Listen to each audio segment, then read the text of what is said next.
We never know where life will lead us or what may hinder us along the way. But while every day can feel like one big question mark, it doesn't have to. With the right insights, strategies, and solutions from Western and Southern Financial Group, together we can look ahead to leave the unknown behind. What's Pro Football Focus doing? Last week they had Brady. This week they got Brady. We're literally doing it differently from everybody else. As a matter of fact, moving forward from this point on, I will not make reference to PFF. Ready to get into it? Yeah. All right. We're going team by team. I would be very careful about slinging stone. Am I going to get sued? We go legal on this? I like football season, all the things that go with it.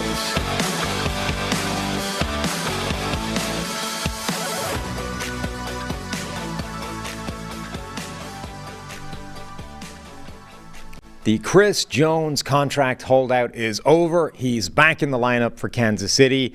And I'm left wondering if contract holdouts are kind of a thing of the past, given exactly what Chris Jones got out of this. Brad Spielberger, the great Brad Spielberger, master of all things contract and all things salary cap in the NFL, is joining us today to help break down this and some other topics.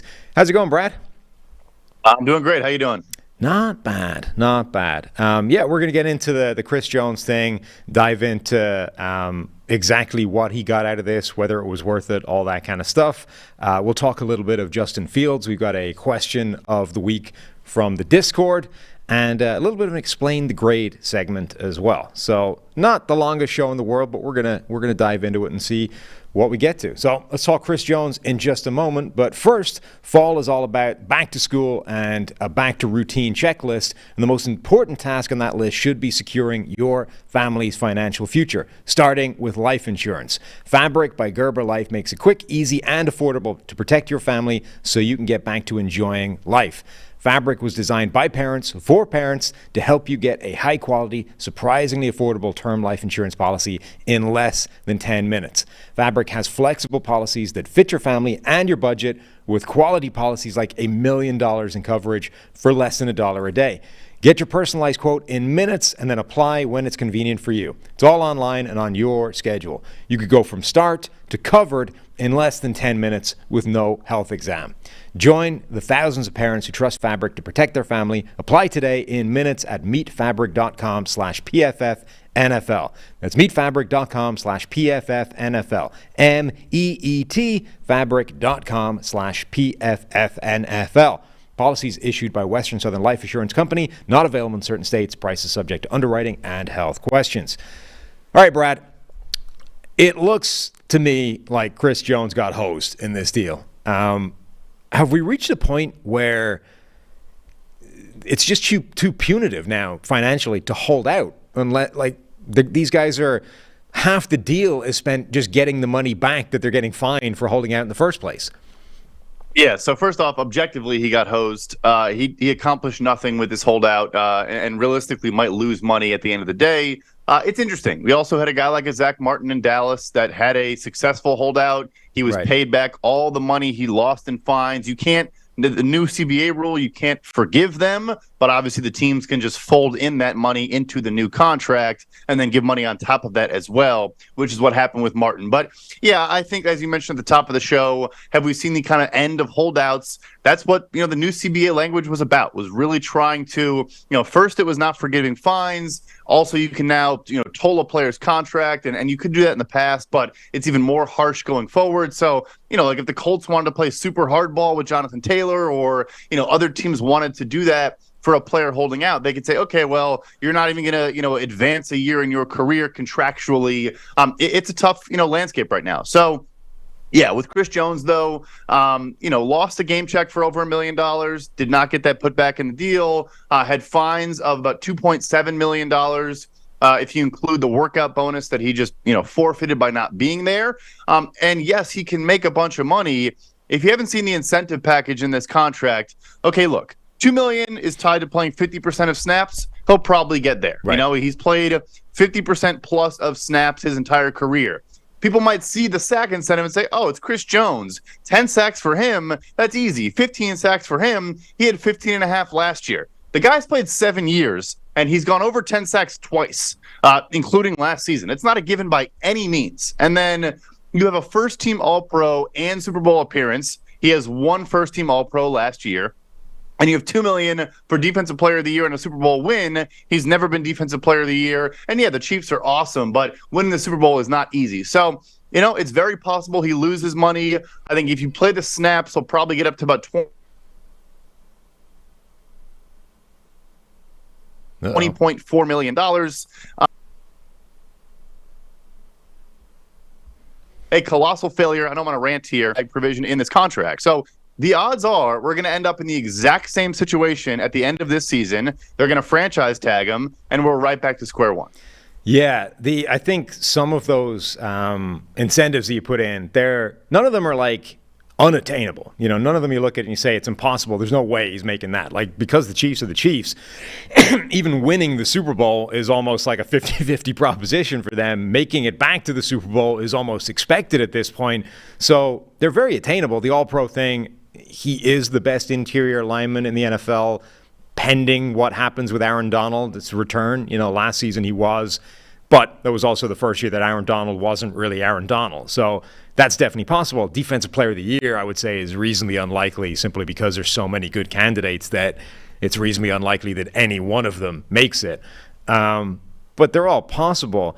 Like, the biggest problem to me with this contract is he didn't even get a no tag clause out of it. Like, he didn't even sort of guarantee that he's about to hit the payday at the end of this year, because the Chiefs could just tag him. Now, they'd have to tag him at a pretty large number because of the contract, but they can. Like, he can't even guarantee that he's going to escape their clutches and get the giant contract this time next year.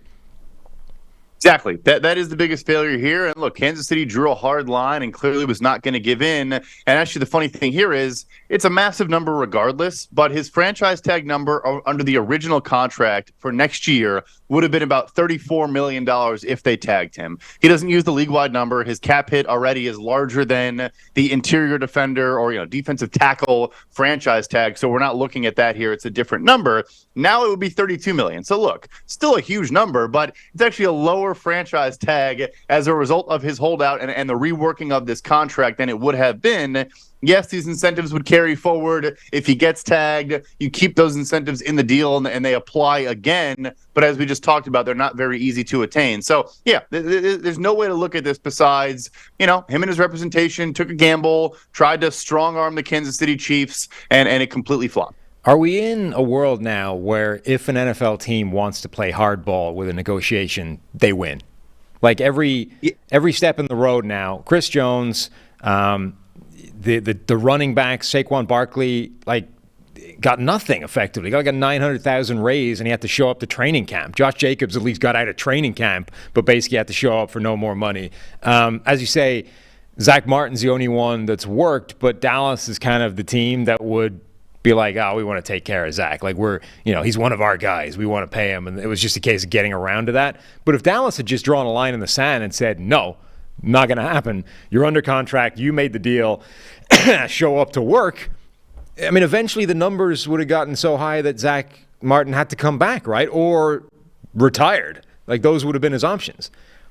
Yes. Yeah, no, they could have gotten to that point. He didn't get an extension or anything. I'm sure he would have liked, future years and more assurances and security, not just in this year. He did do pretty well, but it obviously could have gone better. So, yeah, I mean, to a degree, the team always can win that battle. I think you need to be a pivotal player in a locker room and a guy that other players are genuinely going to be frustrated with, about you not being there and not getting rewarded. Right. But, I mean, Saquon Barkley is that guy. He's the face of the franchise in New York. The team wasn't going to protest and not play their games if he didn't show up. The Giants found a way to do it. So, look, players have to use all the leverage they have at their disposal. They have to try to accomplish what they can. In particular, I think guys trying to get a second contract, not a third deal like a Chris Jones, like a Zach Martin. But the last piece here is you see these shorter deals coming across the NFL, and you're saying, well, maybe a player should want 5 years, No. Why is Mike Evans entering a contract year and, for all we know, doesn't get a big payday because he signed a 5-year extension? Zach Martin signed a 6-year extension. Like, that is why you're seeing players now sign 3- and 4-year deals, because teams are going to draw a hard line when you're 29, 30 years old trying to get another contract. You said that, the new CBA, the new language made it easier for this to happen, the sort of toughening of fines, all that kind of thing. I've made this point before that I think the NFLPA is just in a tough spot when it comes to negotiating CBAs because they have a much broader range of interests that they have to try and look out for, right? Generally speaking, the owners are more or less on the same page and there's fewer of them. So it's easier to here are the things we're negotiating for, whereas over here you've got a million different interests all oftentimes conflicting. So you're just behind the 8 ball. You're going to lose because you can't get everything you want, and some guys are going to get screwed, and you end up looking terrible. So with that said, this can't have been surprising to the NFLPA. They knew they were giving this up. What did they get in exchange in that negotiation? You tell me. They got marijuana is less of a punishment. So yippee, that's fantastic. Only one testing date now for seriously. They got nothing. They got completely taken to the woodshed in that negotiation. I mean, look, minimum cap spending is now 90% instead of 89%, and that 1% does matter. There are little wins here and there, sure, but no, they did not do a good job. And it, like you said, it is impossible. I'm not saying, DeMaurice Smith, could not have done better, or somebody else could have done better. It's a hard job and a hard thing to do because, as you mentioned, so the number one thing we always talk about, they should abolish the franchise tag. Look, I agree. I get it. I understand the argument.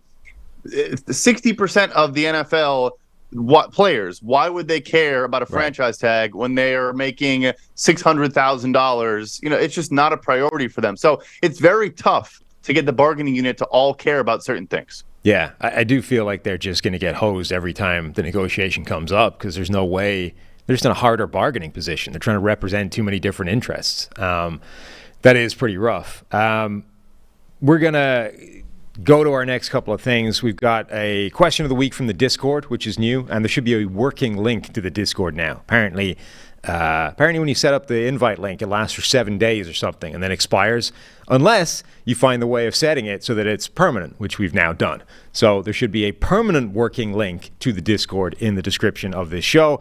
Every week we're going to be asking the Discord for questions or topics. The best one we will talk about and answer live on the show.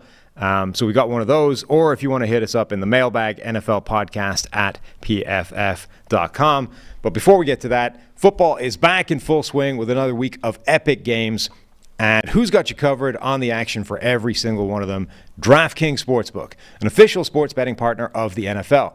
New customers can bet $5 on football and get $200 instantly in bonus bets. Nobody's missing out in the action this season. All DraftKings customers can take advantage of 2 new offers every game day this September. Get in on the NFL Week 2 action with DraftKings Sportsbook. Download the app now and use code PFF to sign up. New customers can bet just $5 and take home $200 instantly in bonus bets. Only on DraftKings Sportsbook with code PFF. The crown is yours. Now, let's give a shot at the Steve Palazzolo terms and conditions thing. Gambling problem? Call 1-800-GAMBLER or visit www.1800gambler.net. In New York, call 877-8-HOPE-NY or text HOPE-NY 467-369. In Connecticut, help is available for problem gambling. Call 888-789-7777 or ccpg.org. Please play responsibly on behalf of Boot Hill Casino and Resort, KS, whatever that is. 21 plus, age varies by jurisdiction, void in Ontario. See sportsbook.draftkings.com/football for terms for eligibility. Terms and responsible gaming resources. Bonus bets expire 7 days after issuance. Eligibility and deposit restrictions apply. Whew! All right, Brad. The Discord question of the week. This is perfect for you because it's a Bears-related question. This one's actually sent in for consultant GM Steve. Unfortunately, consultant GM Steve is on the road right now, so he's unable to show up with his background and his GM podium and all that kind of thing. So this one came in from Nothingman55 on the Discord.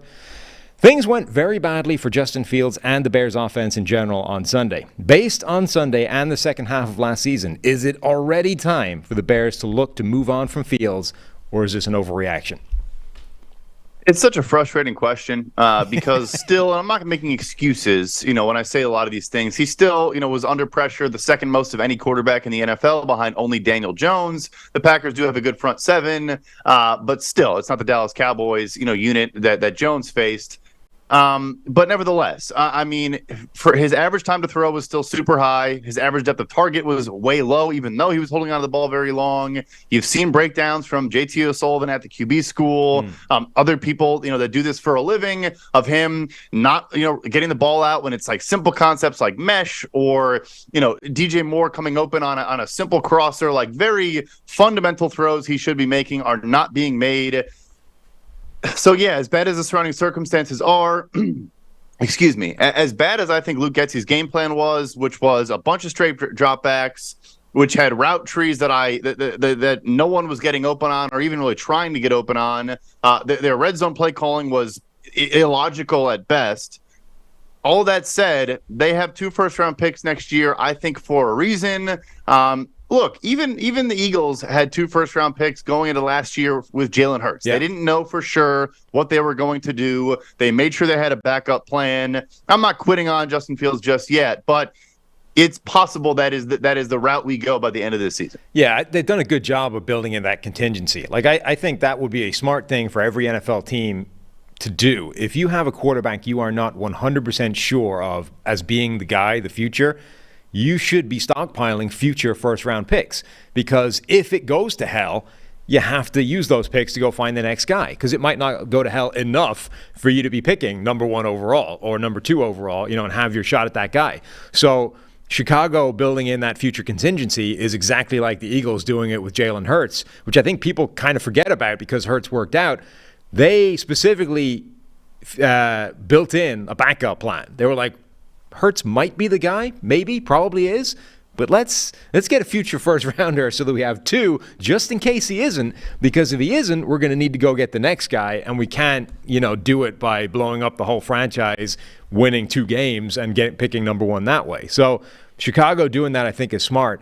What's very frustrating, I think, is, last year, obviously the picture was very muddy because they stripped everything back. They sold off every useful player they had, and it was like, good luck, Justin Fields. Like, you've got nothing to work with. Have fun. And for him to show anything last year, I think, was impressive. Like, he won the starting job simply by showing any form of viability with no help whatsoever around him. So this year, you get him some weapons, you get him some help, and you try and see what he can do with a viable quarterback situation. It would be so much easier if we weren't coming out of those games going, what the hell is this offense? Like, if we just had a clean picture and we could 100% put all the failings on Justin Fields and say, look, this is all his fault. Like, the thing is working, the offensive line is okay, the scheme is there, it's drawing up plays, scheming guys open left, right, and center, and Fields is failing. But what we've got now is a similar muddy picture, which is Fields is definitely making some mistakes. He's definitely not doing what they need him to do in that offense. On the other hand, what the hell are some of these plays? Like, that shouldn't exist in this, discussion, this analysis. No, 100%. Because the personnel stuff, again, the offensive line could be better, but I don't know. I think both young tackles are showing promise already. Obviously, 1 game for Donnell Wright. You go out and spend, 3 years, $30 million on Nate Davis. I mean, he had like a 26 pass block grade for us and allowed 9 pressures. So not that he was a positive in week 1, but and then the weapons are legitimately good. Like, you have 3 good receivers. You have Cole Kmet, who's solid, and some depth. Robert Tonyan did not play in this game. And then you have 3 good running backs as well. Like, you can't really talk about his lack of weapons anymore. But, yeah, I mean, I'm not saying it's easy to hold up and to dial things up with an offensive line that's getting killed. But, half-field reads and rollouts and just continuing to do things that kind of make it a simplified game. We didn't see it. I mean, Chase Claypool also doesn't really give a shit, so I'm probably not supposed to swear on the show. My bad, but that is the truth. So that doesn't help either. But anyway, yeah, it's frustrating because we still can't really get a full analysis. But I do think, unlike last year, we can't make those excuses for 18 weeks. Like at a certain point, he might just not be it. Overall, the approach that they've taken, the new Ryan Poles, everything he's done, it's been I think a solid sort of rebuild job. Stripping it all down made sense. The DJ Moore move, I think, was a really good one. I think that's a better approach than drafting Bryce Young number 1 overall and throwing him into the same situation that Justin Fields was in last year, which essentially were your choices. So moving back, sticking with Fields, getting DJ Moore and other things, I think is a better option. But they've made some mistakes along the way. Like, we don't like some of the players they drafted for certain spots, certainly on defense. But the single biggest goof has got to be that Chase Claypool deal. Like, you could construct an argument at the time, but the pick ending up being 32 overall is just making that look more and more egregious by the day. Like, it's effectively a first-round pick they flip for a guy who not only is doing nothing, but, as I say, you pointed it out, and Mike Renner, the late Mike Renner, with the video showed him just walking through plays and screwing up almost everything. Now they're talking about potentially, sitting him down, a healthy scratch, all that kind of thing.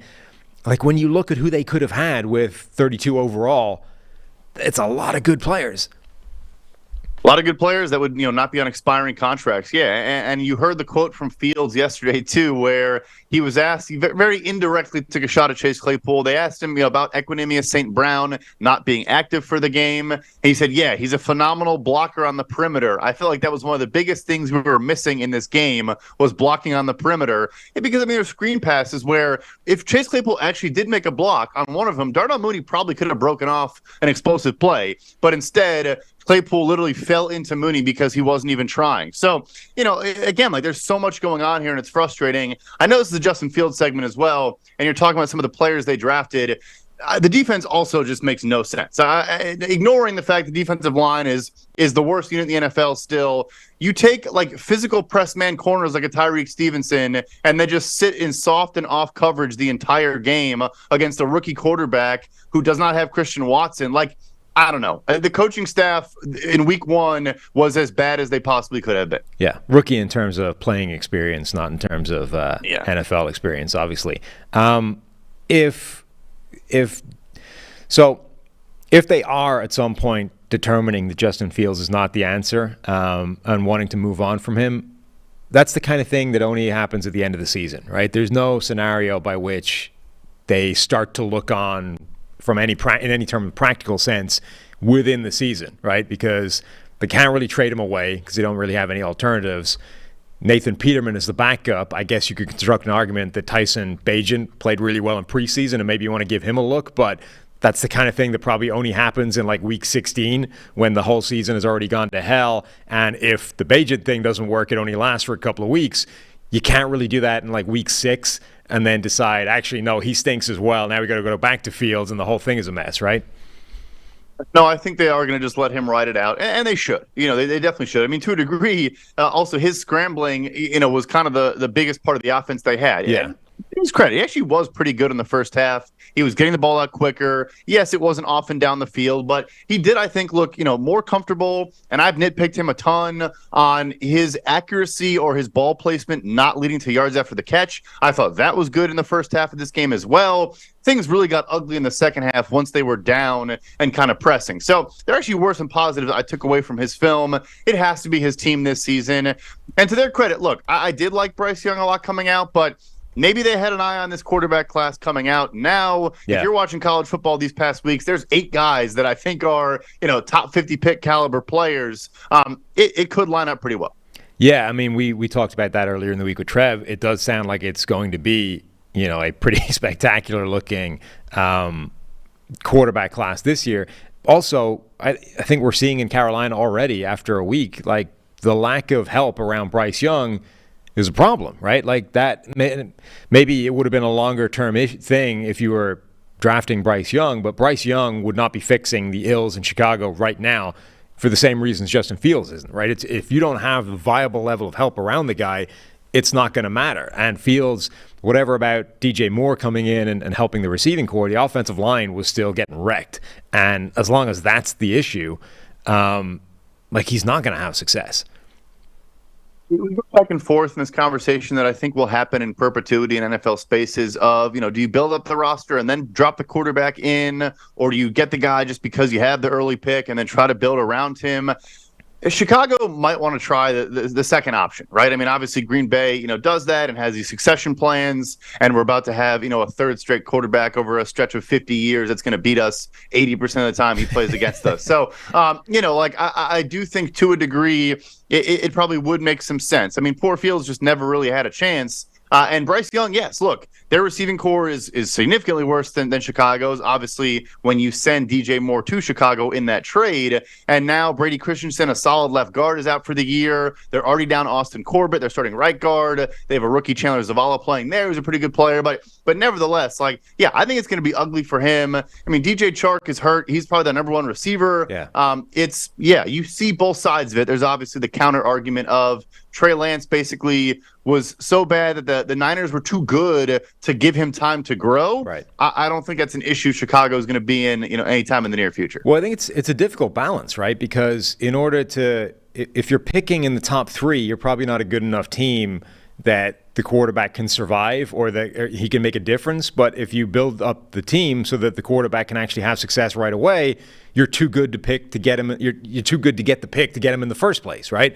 So the only almost the strategy you need to employ is that one that Philadelphia has, which is let's make sure we have 2 first-round draft picks so that if we have a good enough team and a needed quarterback, we can then package the draft picks and go get the guy in the first place.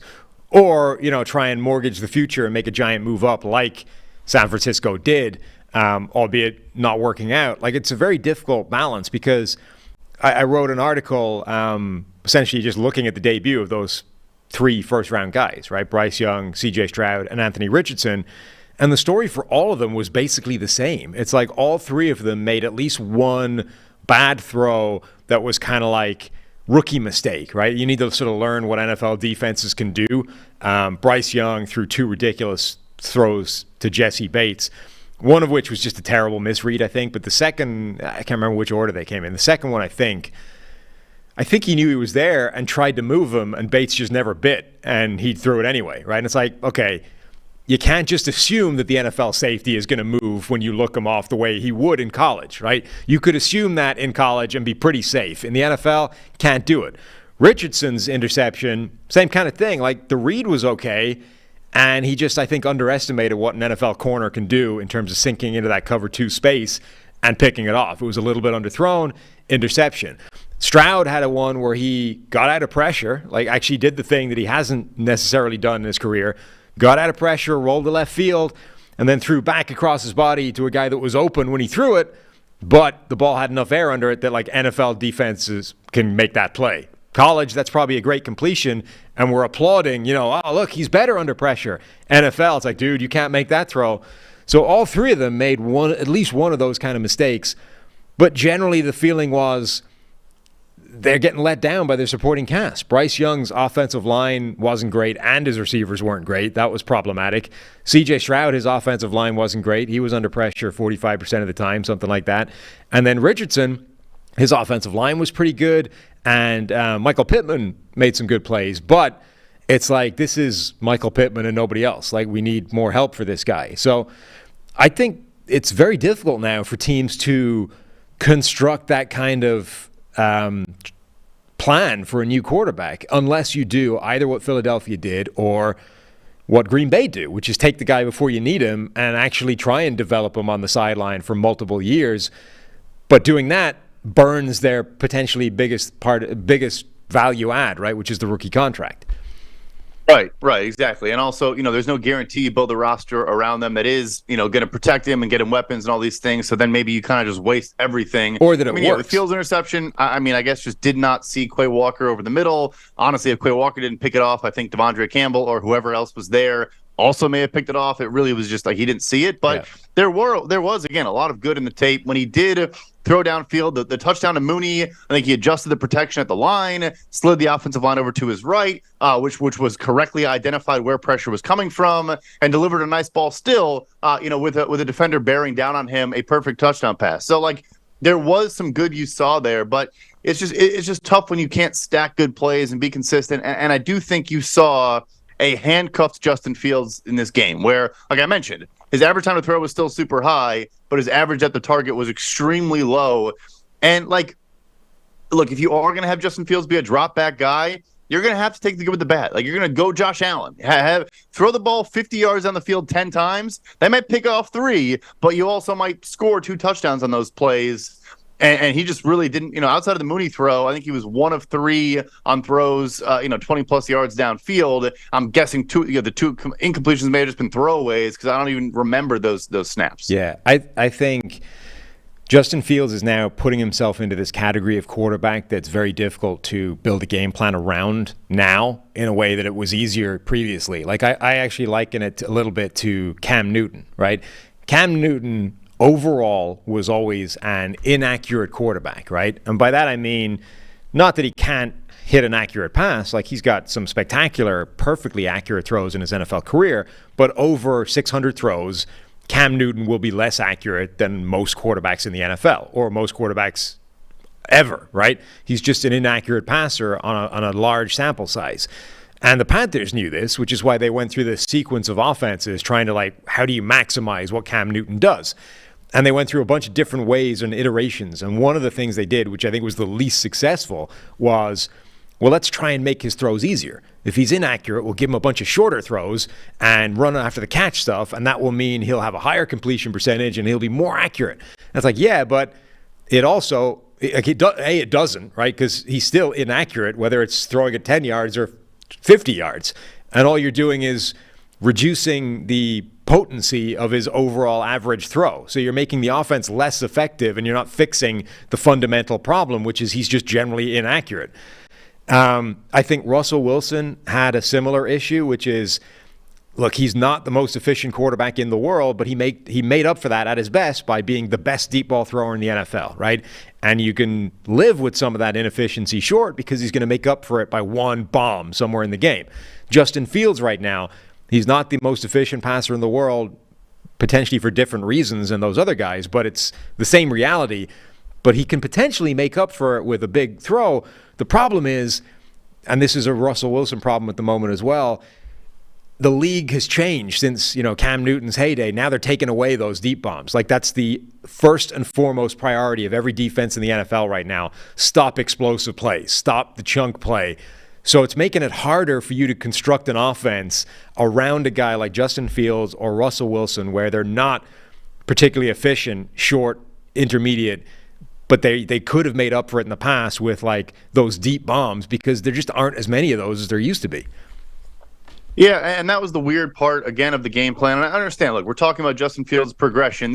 What I'm about to say is not going to make him into an elite quarterback, but you go out and you sign Mercedes Lewis. You play your fullback Kari Blasingame a lot in this game, and there was, like, no QB power, no QB counter, no just, like, or just, like, and the Packers' run defense has historically not been good for the last couple of years now. Of course, Devontae Wyatt looked great in this game, and Kenny Clark is Kenny Clark, and Lucas Van Ness looked pretty good in this game as well. So that unit might improve, but yeah, like they didn't weaponize that really at all, and it was a close game. I know we're about to get into Jordan Love in a second here. It was a close game for the first 40 game minutes, and then it kind of got out of hand after that. Yeah, let's do that now. Let's dive into the Jordan Love thing. But first, our next partner is AG1, the daily foundational nutrition supplement that supports whole body health. I drink it literally every day. Instead of taking a dozen supplements and pills and all that kind of stuff that you're supposed to be taking, one easy drink in the morning for me, and I'm set. Grab it before my morning coffee, and I'm ready to go for the day with something good in my body, actually feeding it the nutrition that it needs and craves. I'm setting myself up for success with 75 high-quality ingredients that give me key daily nutrients and support energy, focus, strength, and clarity. Covering my nutritional basis for the day couldn't be any easier, which is why I trust AG1. You just mix in one small scoop with water and drink it first thing each morning. done. If a comprehensive solution is what you need from your supplement routine, then try AG1 and get a free 1-year supply of vitamin D, not vitamin D apparently, and 5 free AG1 travel packs with your first purchase. Go to drinkag1.com/PFF. That's drinkag1.com/PFF. Check it out. Okay.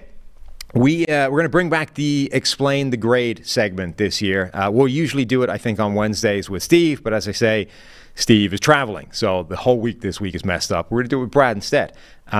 Send in your questions. You generally will anyway. I will get inundated on Twitter with various requests to explain grades that happen each week, and a lot of people were asking about Jordan Love. So let's roll our little Explain the Grade transition, then we'll get into it.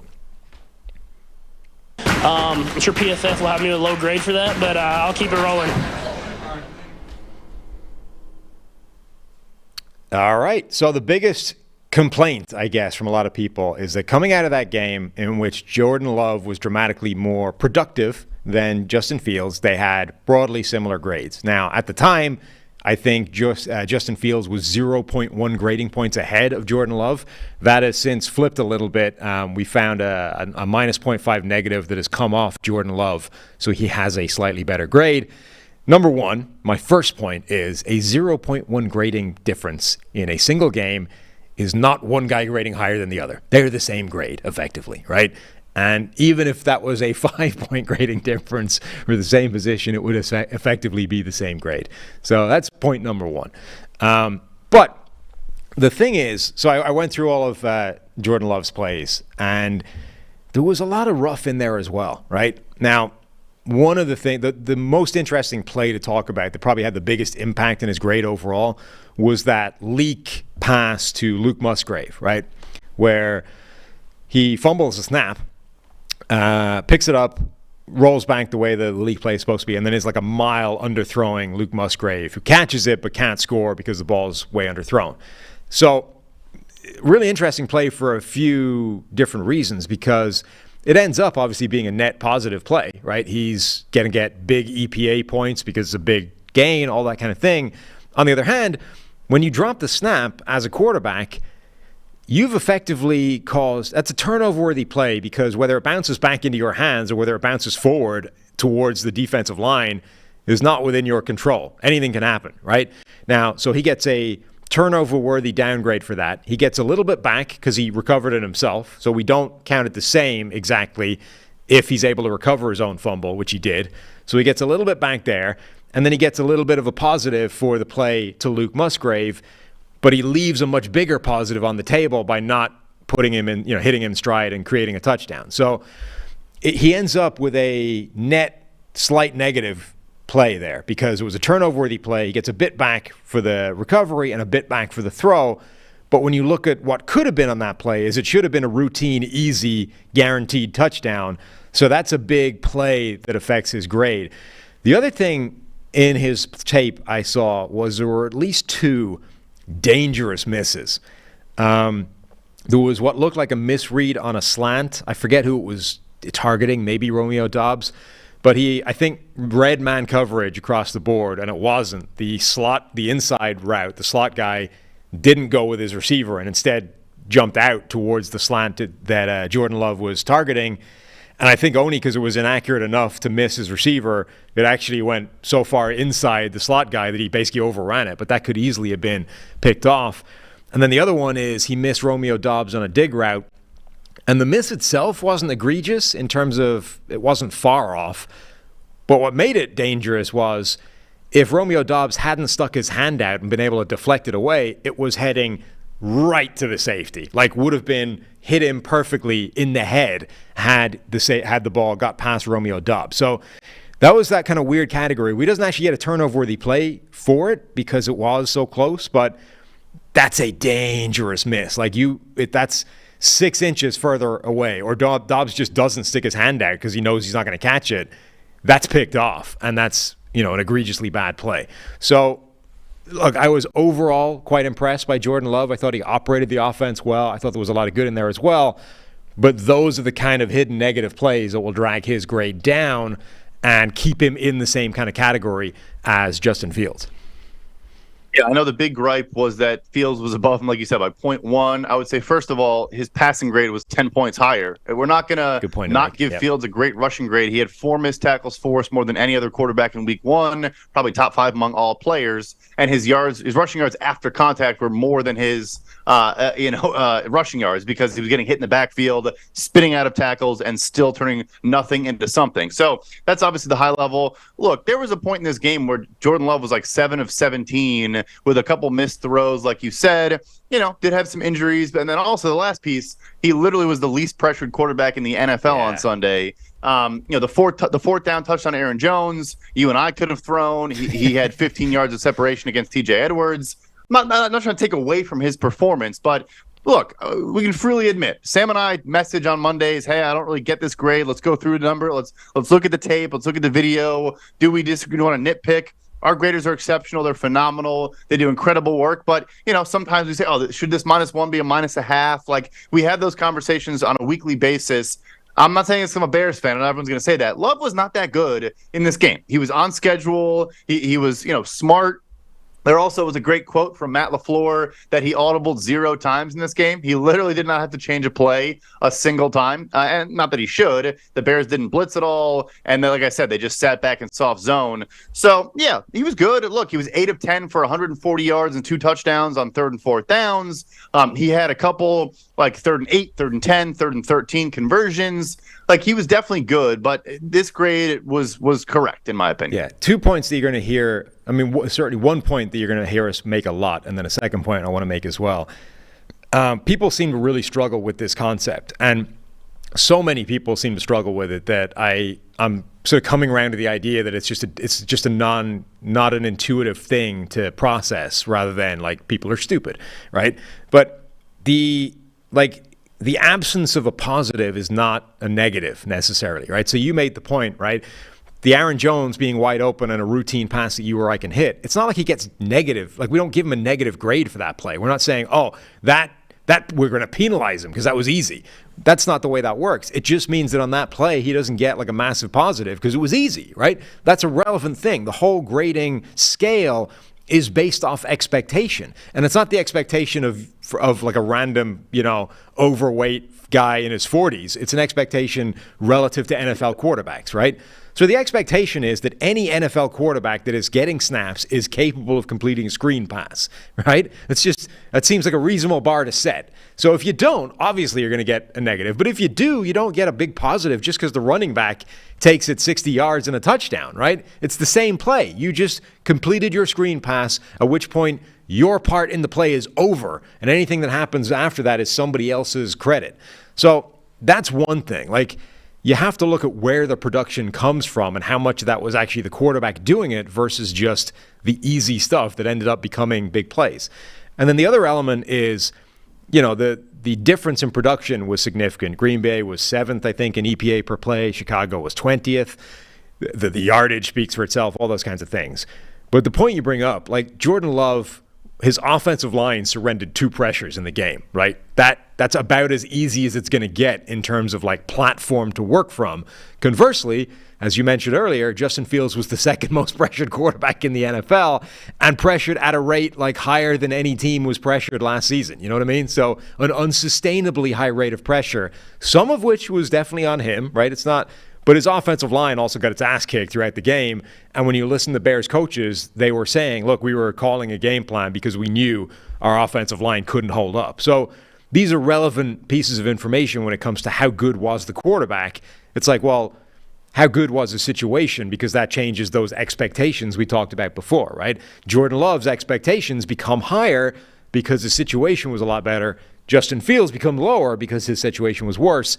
And when you sort of add all that together, they end up in a broadly similar range in overall terms, with Jordan Love being the higher PFF grade. So I agree with you. I think, there are definitely times where we run through the grades and you don't agree with it and you make your arguments to the graders and you either get a grade change or they tell you to go, get stuffed.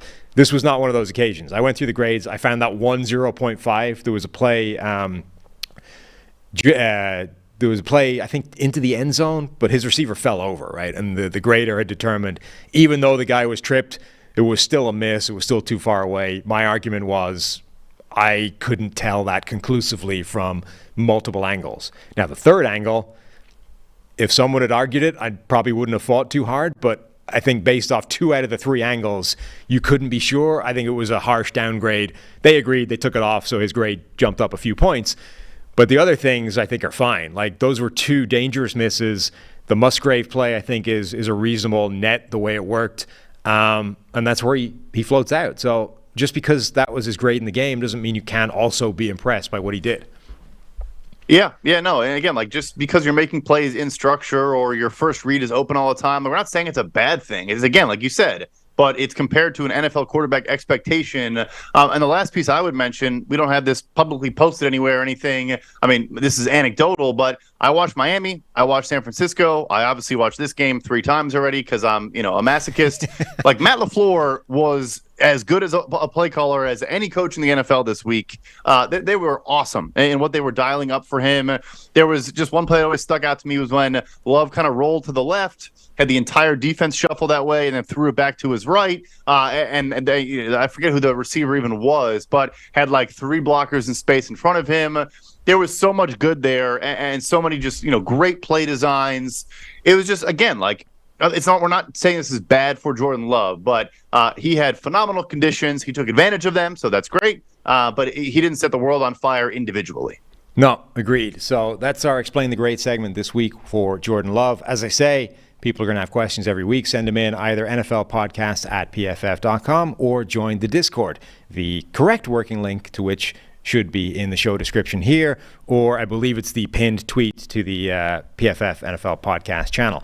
Brad, it's been a pleasure, good sir. I will see you again tomorrow, and I will be talking to our medical expert, our injury expert, Vic Troja, who, as I said earlier, I think on the previous show, within seconds of Rodgers going down, was texting me, telling me he thought that was an Achilles, which is exactly what it proved to be. So Vic was good when we had him on in preseason, and we're going to dive into some injury news tomorrow as well. Hopefully you've enjoyed listening to the show, and we will see you tomorrow.